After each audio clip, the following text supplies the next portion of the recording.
വിശുദ്ധ മർക്കോസ് എഴുതിയ സുവിശേഷം അദ്ധ്യായം 4. വിതക്കാരൻ്റെ ഉപമ. കടൽ തീരത്ത് വെച്ച് യേശു വീണ്ടും പഠിപ്പിക്കാൻ തുടങ്ങി. വളരെ വലിയ ഒരു ജനാവലി അവന് ചുറ്റും കൂടി. അതിനാൽ കടലിൽ കിടന്ന ഒരു വഞ്ചിയിൽ അവൻ കയറിയിരുന്നു. ജനങ്ങളെല്ലാം കരയിൽ കടലിന് അഭിമുഖമായി നിന്നു. അവൻ ഉപമകൾ വഴി പല കാര്യങ്ങൾ അവരെ പഠിപ്പിച്ചു. അവരെ ഉപദേശിച്ചുകൊണ്ട് അവൻ പറഞ്ഞു, കേൾക്കുവിൻ. ഒരു വിതക്കാരൻ വിതയ്ക്കാൻ പുറപ്പെട്ടു. വിതച്ചപ്പോൾ വിത്തുകളിൽ ചിലത് വഴിയരികിൽ വീണു. പക്ഷികൾ വന്ന് അവ തിന്നുകളഞ്ഞു. മറ്റു ചിലത് മണ്ണധികമില്ലാത്ത പാറപ്പുറത്തു വീണു. മണ്ണിന് ആഴമില്ലാതിരുന്നതിനാൽ അത് പെട്ടെന്ന് മുളച്ചു പൊങ്ങി. സൂര്യനുദിച്ചപ്പോൾ അത് വെയിലേറ്റു വാടുകയും വേരില്ലാതിരുന്നതിനാൽ കരിഞ്ഞു പോവുകയും ചെയ്തു. വേറെ ചിലത് മുൾച്ചെടികൾക്കിടയിൽ വീണു. മുൾച്ചെടികൾ വളർന്ന് അതിനെ ഞെരുക്കിക്കളഞ്ഞു. അത് ഫലം പുറപ്പെടുവിച്ചില്ല. ശേഷിച്ച വിത്തുകൾ നല്ല മണ്ണിൽ പതിച്ചു. അവ തഴച്ചു വളർന്ന് 30 മേനിയും 60 മേനിയും 100 മേനിയും ഫലം വിളയിച്ചു. അവൻ പറഞ്ഞു, കേൾക്കാൻ ചെവിയുള്ളവർ കേൾക്കട്ടെ. ഉപമകളുടെ ഉദ്ദേശം.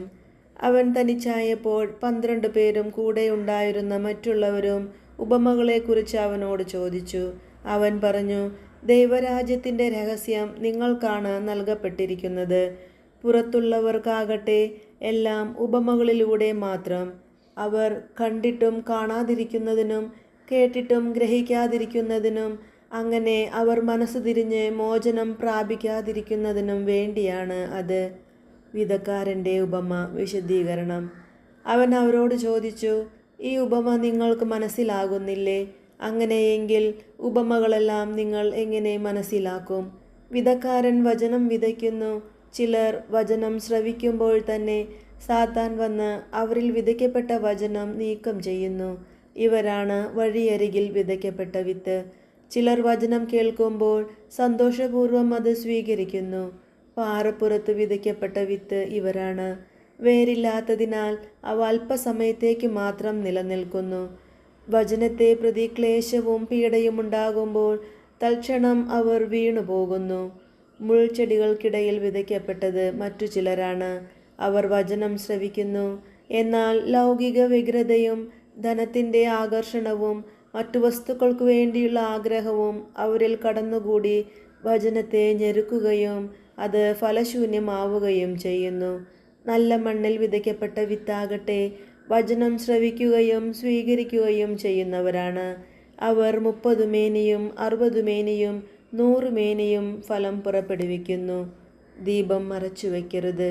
അവൻ അവരോട് പറഞ്ഞു, വിളക്ക് കൊണ്ടുവരുന്നത് പറയുടെ കീഴിലോ കട്ടിലിൻ്റെ അടിയിലോ വയ്ക്കാനാണോ?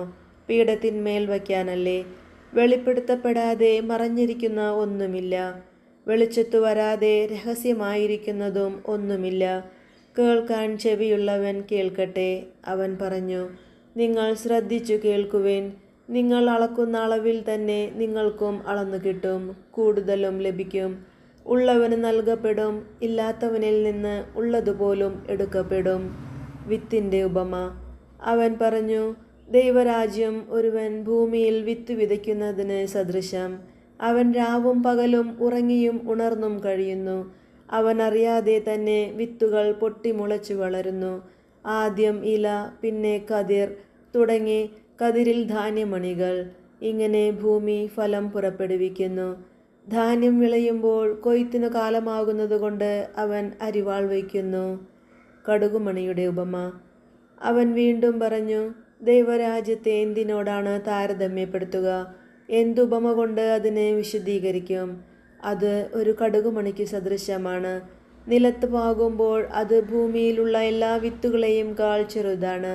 എന്നാൽ പാകി കഴിയുമ്പോൾ അത് വളർന്ന് എല്ലാ ചെടികളെയും കാൾ വലുതാവുകയും വലിയ ശാഖകൾ പുറപ്പെടുവിക്കുകയും ചെയ്യുന്നു. അങ്ങനെ ആകാശത്തിലെ പക്ഷികൾക്ക് അതിൻ്റെ തണലിൽ ചേക്കേറാൻ കഴിയുന്നു. അവർക്ക് മനസ്സിലാകും വിധം ഇത്തരം അനേകം ഉപമകളിലൂടെ അവൻ വചനം പ്രസംഗിച്ചു. ഉപമകളിലൂടെയല്ലാതെ അവൻ അവരോട് സംസാരിച്ചിരുന്നില്ല. എന്നാൽ ശിഷ്യന്മാർക്ക് എല്ലാം രഹസ്യമായി വിശദീകരിച്ചു കൊടുത്തിരുന്നു. കടലിനെ ശാന്തമാക്കുന്നു. അന്ന് സായാഹ്നമായപ്പോൾ അവൻ അവരോട് പറഞ്ഞു, നമുക്ക് അക്കരയ്ക്ക് പോകാം. അവർ ജനക്കൂട്ടത്തെ വിട്ട് അവൻ ഇരുന്ന വഞ്ചിയിൽ തന്നെ അവനെ അക്കരയ്ക്ക് കൊണ്ടുപോയി. വേറെ വള്ളങ്ങളും കൂടെ ഉണ്ടായിരുന്നു. അപ്പോഴൊരു വലിയ കൊടുങ്കാറ്റുണ്ടായി. തിരമാലകൾ വഞ്ചിയിലേക്ക് ആഞ്ഞടിച്ചു കയറി. വഞ്ചിയിൽ വെള്ളം നിറഞ്ഞുകൊണ്ടിരുന്നു. യേശു അമരത്ത് തലയണ വെച്ച് ഉറങ്ങുകയായിരുന്നു. അവർ അവനെ വിളിച്ചുണർത്തി പറഞ്ഞു, ഗുരു, ഞങ്ങൾ നശിക്കാൻ പോകുന്നു. നീ അത് ഗൗനിക്കുന്നില്ലേ? അവൻ ഉണർന്ന് കാറ്റിനെ ശാസിച്ചുകൊണ്ട് കടലിനോട് പറഞ്ഞു, അടങ്ങുക, ശാന്തമാവുക. കാറ്റ് ശമിച്ചു, ശാന്തത ഉണ്ടായി. അവൻ അവരോട് ചോദിച്ചു, നിങ്ങൾ ഭയപ്പെടുന്നതെന്ത്? നിങ്ങൾക്ക് വിശ്വാസമില്ലേ? അവർ അത്യധികം ഭയന്ന് പരസ്പരം പറഞ്ഞു, ഇവൻ ആരാണ്? കാറ്റും കടലും പോലും ഇവനെ അനുസരിക്കുന്നല്ലോ. നമ്മുടെ കർത്താവായ മിശിഹായ്ക്ക് സ്തുതി.